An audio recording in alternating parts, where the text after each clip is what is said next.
Good evening and welcome to another episode of Que-stead-Que.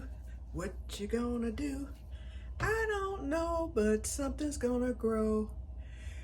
Hello you guys, and excuse the angle. Okay, I'm letting y'all know now.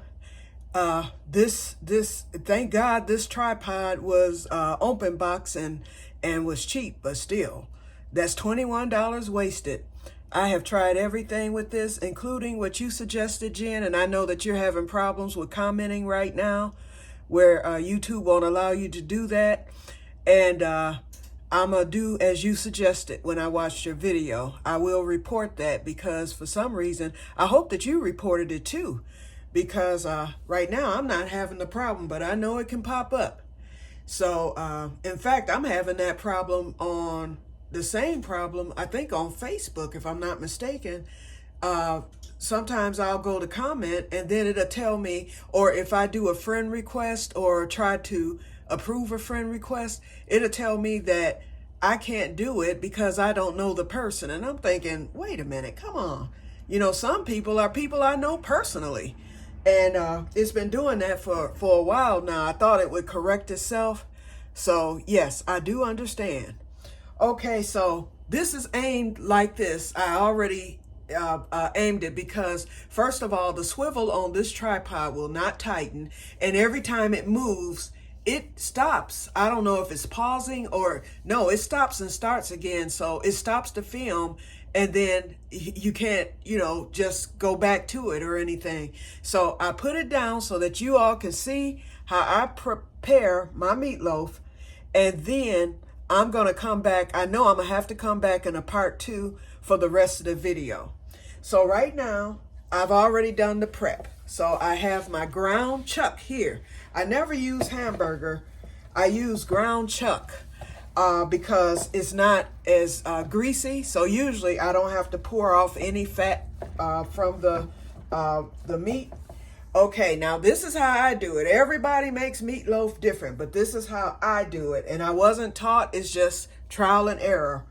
Okay, so I usually put 1 egg in, but because I bought small eggs and not the jumbo, I usually do 1 jumbo egg. But since I bought the small eggs, I decided to add 2. So I'm pouring the egg in. Okay.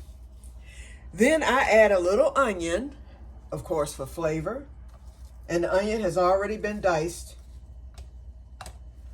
And then I mix my seasonings and I'm almost out. But I add a little bit of mixed seasoning to it and not a lot. Remember, I've mentioned before, I do not cook with salt. And there's no salt in this. It's just mixed seasonings. Onion powder, pepper, those type of seasonings that you would buy from the store. And then I shake just a wee bit of garlic powder in it. I do not add garlic. I just do that. And usually I'll shake a little seasoning salt, but I'm not this time. Now what I'm doing different this time is, y'all know I've got to add my stuff. And my mother used to add bell pepper to her meatloaf, and I hate bell pepper. The only bell pepper I can tolerate is yellow bell pepper. I don't like the red at all. I don't like the green at all. I'm trying some blonde bell pepper, which I did put into this seasoning. So I really can't say whether I like it or not. But I do not like orange, red, or green bell pepper. But yellow, I like. And I know there's other varieties, so I'll never quit trying. But, so when my mother made meatloaf, I did not like it because she would put bell pepper in it, and I hated it. Or either I would pick all the bell pepper out. I'm going to try just a wee bit of this onion powder in it. Okay.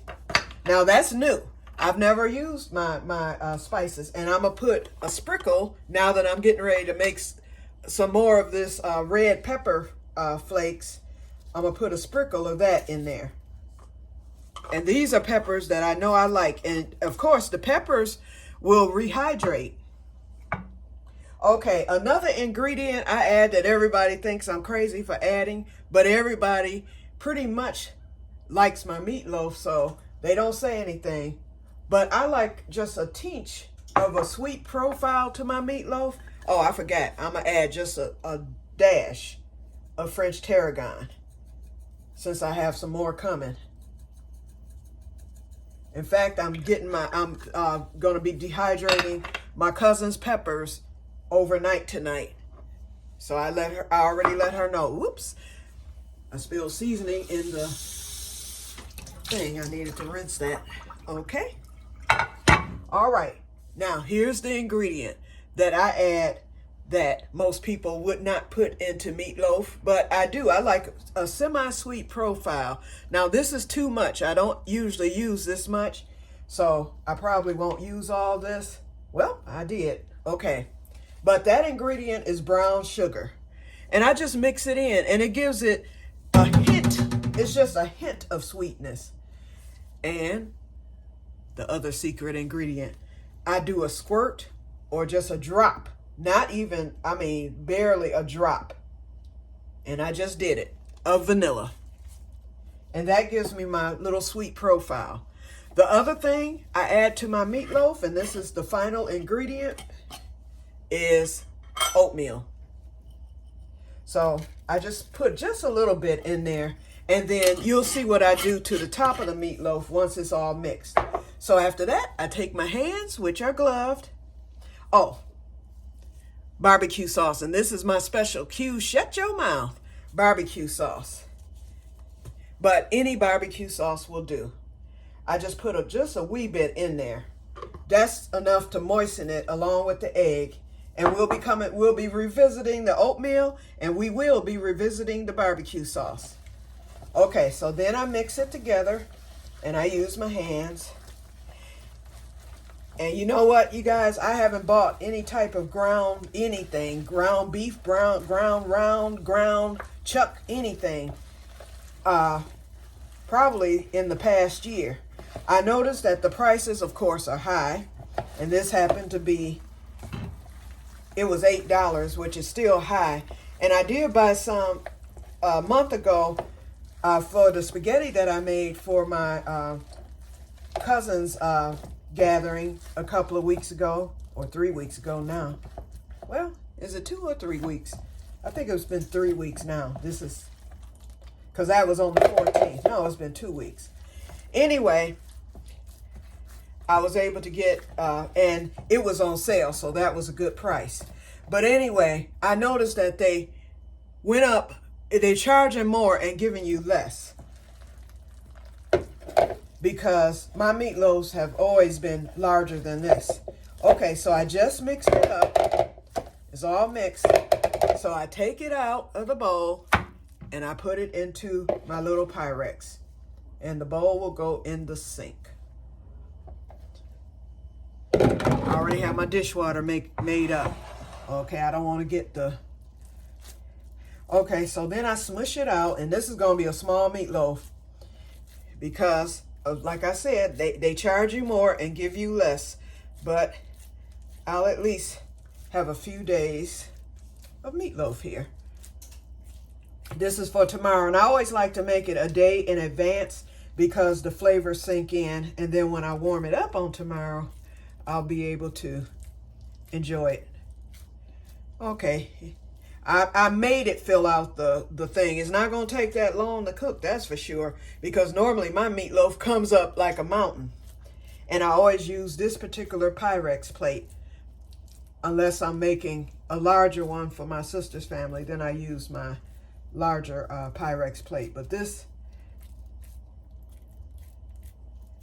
I actually had to squish it to get it to even expand the length, and it's going to shrink, that's for sure. Okay, now that it is loafed and in the dish, and this is a small dish, by the way, I poke a few holes in it with my finger.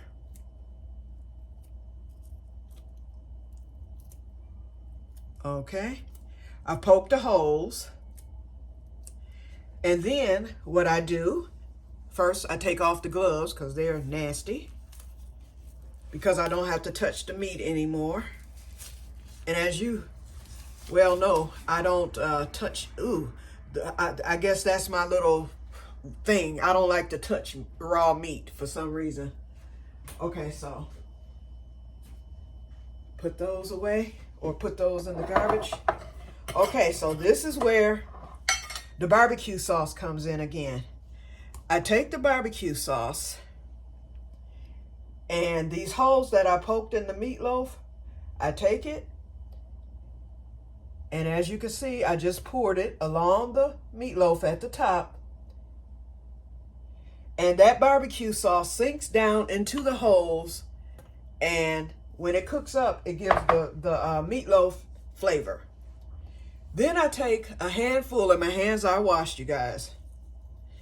I take a handful of oatmeal, and I sprinkle it along the top. And for some reason, it gives the meatloaf a nice crust once it's done. And once it's done, if I can remember, because I always seem to forget, if I can remember, I'll come back on and show you how it looks after it's done. It is 6:25 now. This meatloaf, I'm going to cook it at least until, well, I'll keep a check on it, but I usually cook my meatloaf at least a couple of hours because I don't like pink meat at all. So, and I load it with the oatmeal, as you can see.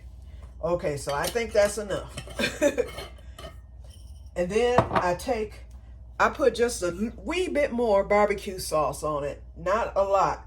And this isn't for soaking in, it's just to hold the oatmeal on there. Okay, and that's it. And then my final ingredient, for those of you who like pork, bacon.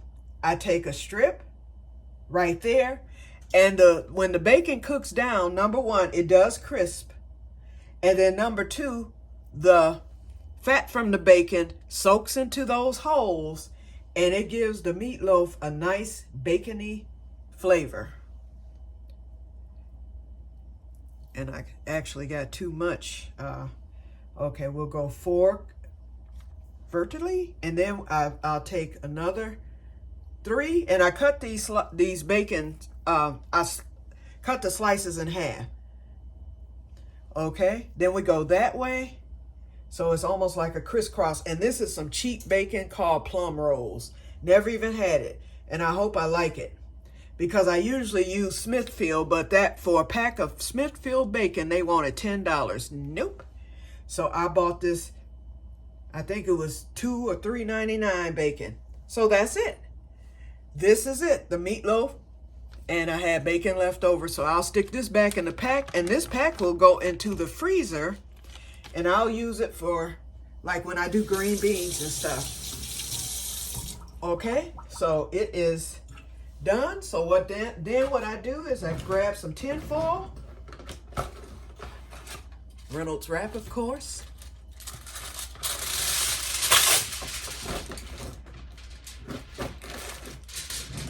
Oh, another thing I do too.